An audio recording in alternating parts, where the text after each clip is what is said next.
Aslama, bonjour. Dans cette séance, on va essayer de répondre à l'exercice qui a été proposé dans le cours, dont les énoncés sont devant vous, donc lesquels des ensembles suivants sont des sous-espaces vectoriels. Alors, durant cette séance, on va uniquement se consacrer à répondre à la première question, le premier cas, qui est donc ce sous-ensemble de R3, et on va voir comment on peut montrer que c'est un sous-espace vectoriel. Alors, puisque en fait c'est un sous-ensemble de R3, donc il faut montrer que c'est un sous-espace vectoriel de R3. Donc on va écrire F1, qui est donc les triplés x, y, z de R3, et qui vérifie x moins y moins z égale à 0. Montrant que F1 est un sous-espace vectoriel de R3.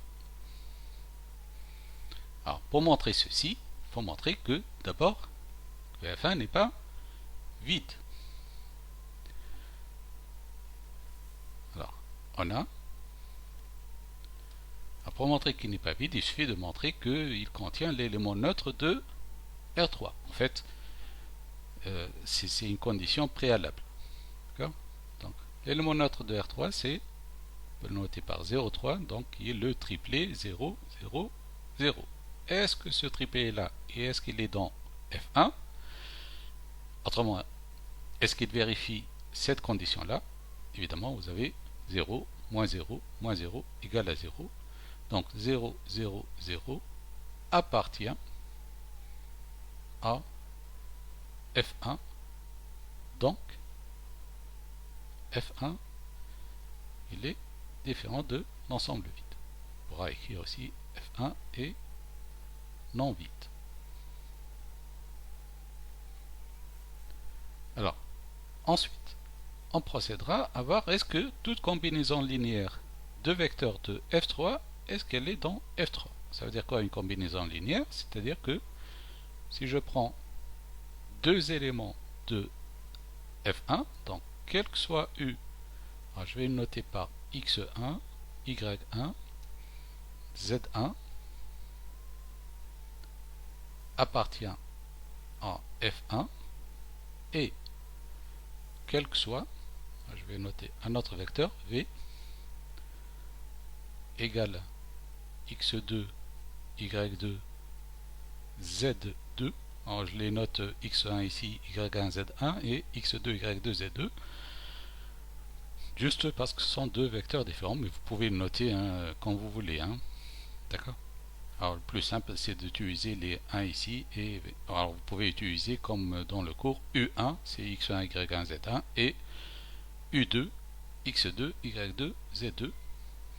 Bon, je les ai notés U et V, bon, tant mieux, enfin tant pis. Appartient à F1. Alors on va faire une combinaison linéaire et quel que soit alpha, bêta appartenant à R2, donc ce sont des réels, montrant que alpha U plus bêta V est un élément de F1. Ça c'est combinaison linéaire de U et V. Alors on va déterminer alpha U et bêta V et ensuite on va vérifier est-ce que c'est un élément de, donc la première étape, est-ce que c'est un élément de F1. Donc la première étape c'est d'abord de montrer que, de déterminer pardon, alpha U et plus bêta V. Alors je procède par calcul simple, donc alpha U plus bêta V égale alpha x1, y1, z1 plus bêta x2, y2, z2. Et c'est égal donc, alors, comme on a l'habitude de le faire en multipliant un vecteur par un réel, en composant un vecteur par un réel, donc ça va me donner un vecteur qui est donc alpha 1 x1, alpha x1, alpha y1, alpha z1, plus l'autre vecteur c'est bêta x2, bêta y2, bêta z2. J'additionne ces deux vecteurs ensemble, ça va me donner donc le premier élément du premier vecteur avec le premier élément du deuxième vecteur. C'est donc alpha x1 plus bêta x2. C'est le premier élément de alpha u plus bêta v. Le deuxième élément c'est alpha y1 plus bêta y2. Et le troisième élément c'est alpha z1 plus bêta z2. Voilà, donc j'ai un vecteur qui est un triplet de R3. Alors, est-ce que ce vecteur-là, est-ce que c'est un élément de V? Est-ce qu'il vérifie cette condition-là? Donc, ce que je dois vérifier, c'est que est-ce que alpha x1 plus bêta x2, alpha y1 plus bêta y2, alpha z1 plus bêta z2, est-ce que c'est est-ce que alpha x1 plus bêta x2 moins alpha y1 plus bêta y2 moins cette composante, est-ce que c'est égal à 0? Alors, le plus simple c'est de l'écrire. Donc, on a alpha x1 plus bêta x2. Alors, ça c'est la première composante, hein, qui est donc le x, enfin qui remplace le x ici, qui est la première composante du triplet. Ensuite, moins, entre parenthèses, alpha y1 plus bêta y2 moins alpha z1 plus bêta z2. Alors, je calcule, donc c'est égal. Alors, je peux enlever les parenthèses et l'idée c'est de mettre les composantes de U ensemble. Autrement, x1, y1, z1 ensemble. Donc, c'est égal, je mettrai entre parenthèses, alpha x1 moins alpha y1 moins alpha z1. Alors, plus, alors, ce qui me reste, c'est bêta x2 plus, moins donc, bêta y2 et moins bêta z2. Voilà. Ce qui va me donner, en mettant alpha en facteur, alpha facteur de x1 moins y1 moins z1 plus bêta facteur de x2 moins y2 moins z2. Alors, évidemment, on voit bien que x1 moins y1 moins z1 c'est égal à 0. Alors, pourquoi c'est égal à 0? Parce que ça c'est les composantes du vecteur U qui est un élément de F1 et donc il vérifie cette condition. Et ça c'est aussi égal à 0 et par conséquent la somme elle est égale à 0 quel que soit le alpha et le bêta. Et donc alpha U plus bêta V c'est un triplet qui vérifie la condition qui est sur F1. Donc j'écrirai par conséquent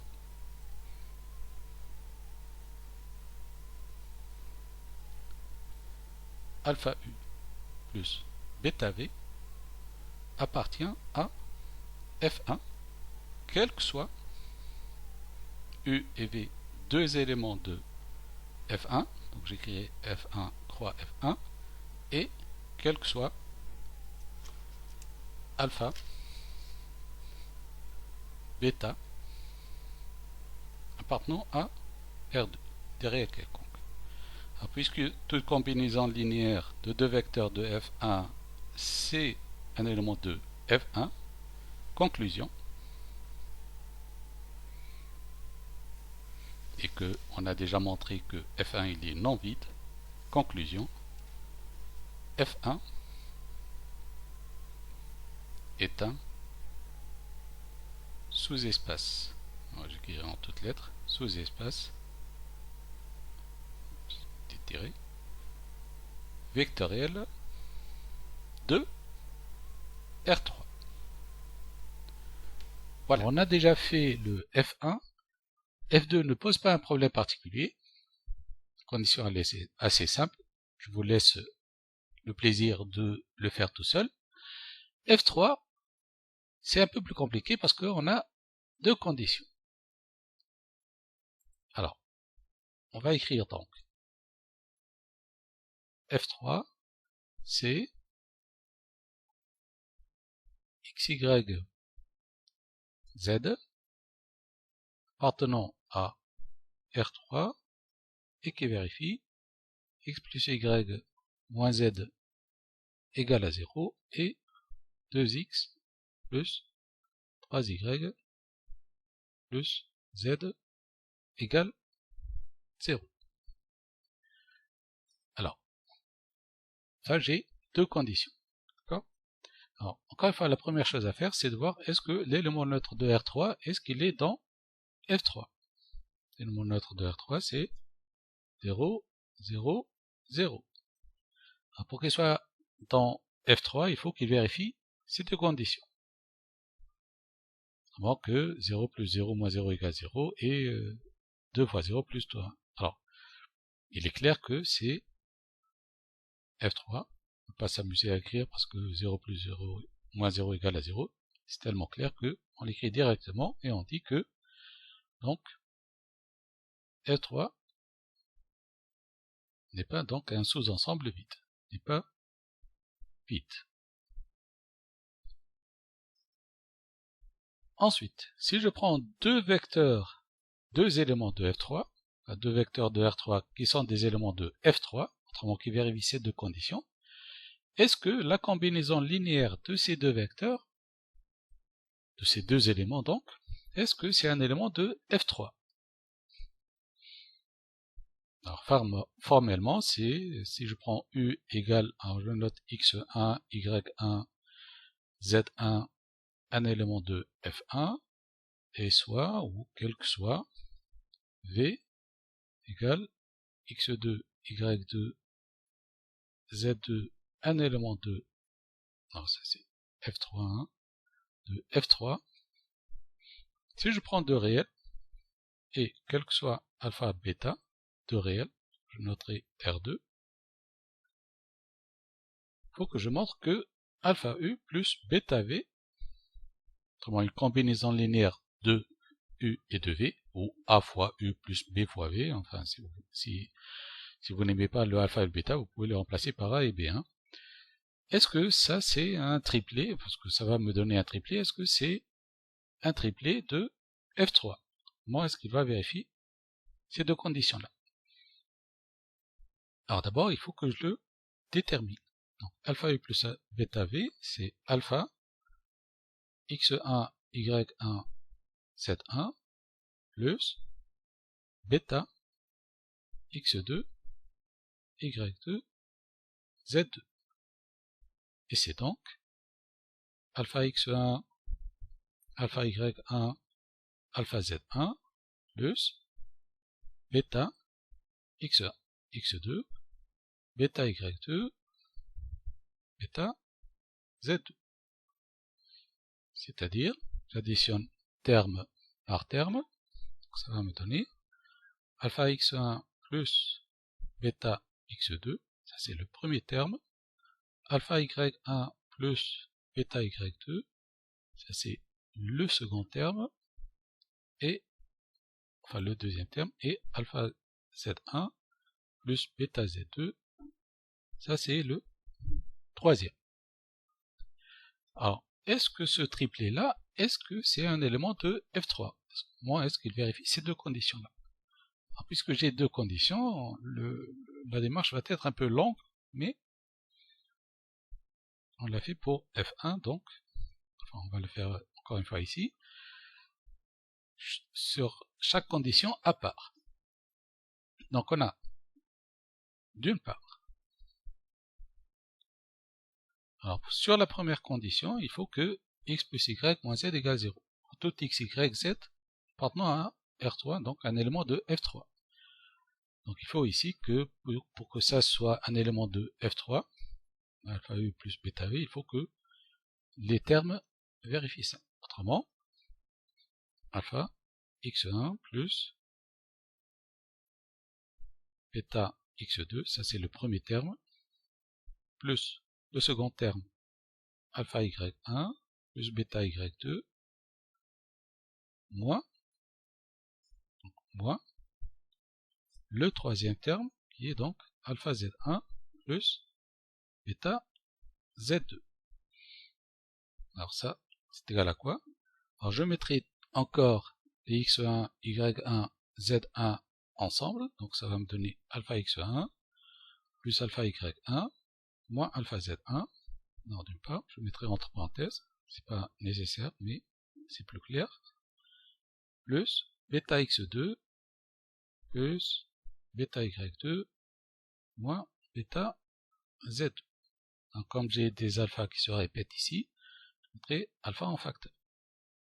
x1 plus y1 moins z1 et plus bêta x2 plus y2 moins z2. Je mettrai aussi bêta en facteur ici. Et finalement, donc, j'obtiens une condition, enfin des termes ici, qui vérifient exactement cette condition-là. Alors, pourquoi ils vérifient? Parce que ce sont les termes de U, et que U appartient à un F3. Donc ça, c'est égal à 0. Et ça, ce sont les termes de V, qui est un élément de F3. Donc, ça aussi, c'est égal à 0. Et par conséquent, le tout, c'est égal à 0. Autrement, cet élément-là, enfin, ce triplet-là, vérifie cette condition. Alors, je vais voir avec cette deuxième condition. Alors, d'autre part, alors, je vais vérifier avec la deuxième. Donc, j'ai 2 fois le premier terme, qui est donc alpha x1, bêta x2, donc 2, alpha x1 plus bêta x2, plus 3 fois le second terme, qui est donc alpha y1 plus bêta y2, et plus le troisième terme, qui est donc alpha z1 plus bêta z2. Hein?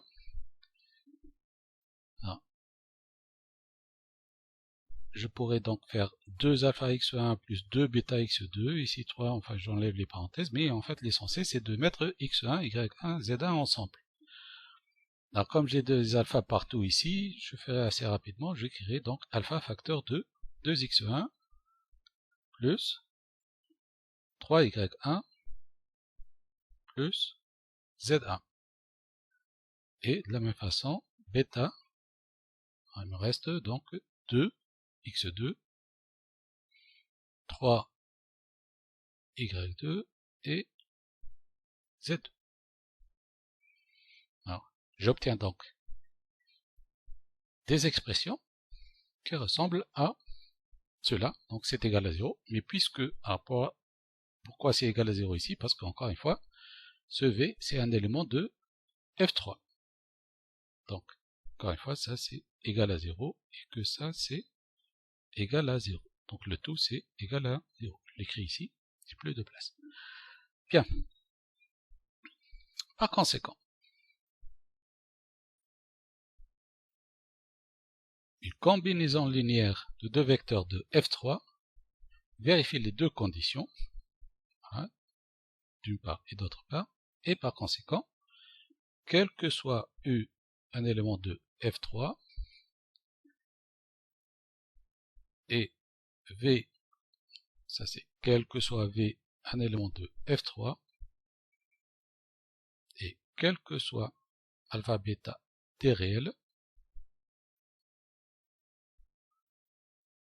alors j'écris ici, alpha U plus bêta V est un élément de F3. C'est-à-dire qu'une combinaison linéaire de deux vecteurs de f3 est un vecteur de f3.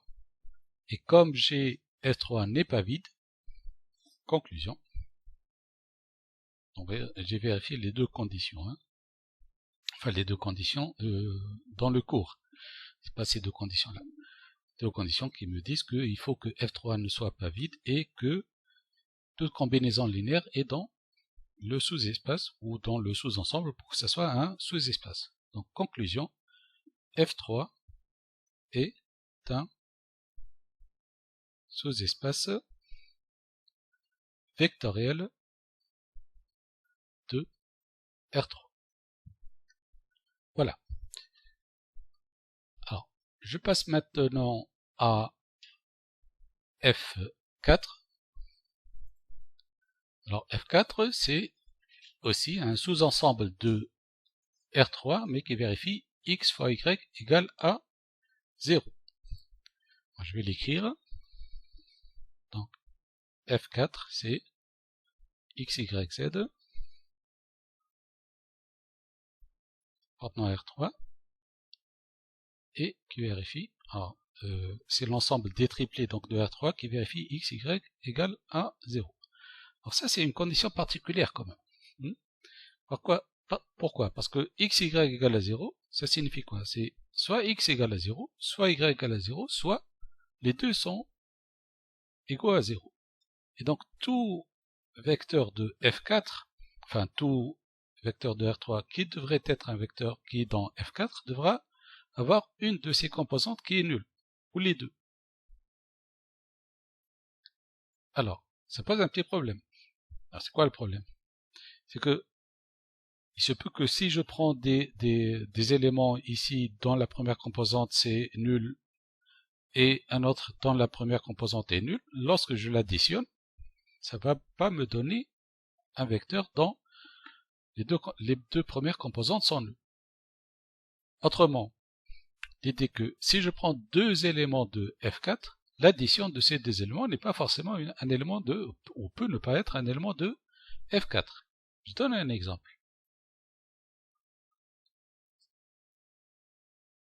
Donc si je prends U égale à ce vecteur-là. Ça c'est un vecteur de F4, puisqu'il vérifie cette condition. 1 fois 0 égale à 0, donc x, y égale à 0. Si je prends celui-là, un autre vecteur qui est différent, appartient à, un autre vecteur, appartient à F4, puisque, encore une fois, la première composante elle est 0, la deuxième elle est 1, alors 0 et 0 fois 1, ça fait 0. Donc c'est un élément aussi de F4. Mais U plus V, c'est premier élément avec premier élément, 1, premier élément avec premier élément, 1, et le troisième élément, on s'en fout, enfin de toute façon il n'intervient pas dans la condition. Alors est-ce que ça c'est un élément de F4? Non, puisque 1 fois 1 n'est pas égal à 0. Donc ça n'appartient pas à F4. Donc finalement, qu'est-ce que j'ai? J'ai un élément de F4, un autre élément de F4, mais leur somme n'est pas dans F4. Et on a dit qu'un sous-espace vectoriel, il devrait être stable pour l'addition. Donc, U appartient à F4, V appartient à F4, mais, alors encore une fois, ça n'appartient pas. U plus V n'appartient pas à F4. Ainsi, donc on peut conclure, j'écris ainsi, F4 n'est pas un sous-espace vectoriel.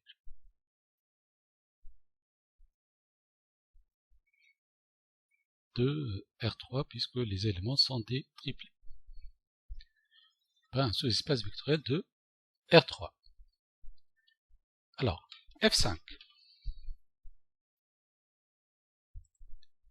F5, c'est XY appartient à R2. Alors ça, c'est un sous-espace, sous-ensemble de R2 qui vérifie X plus Y égale à 1.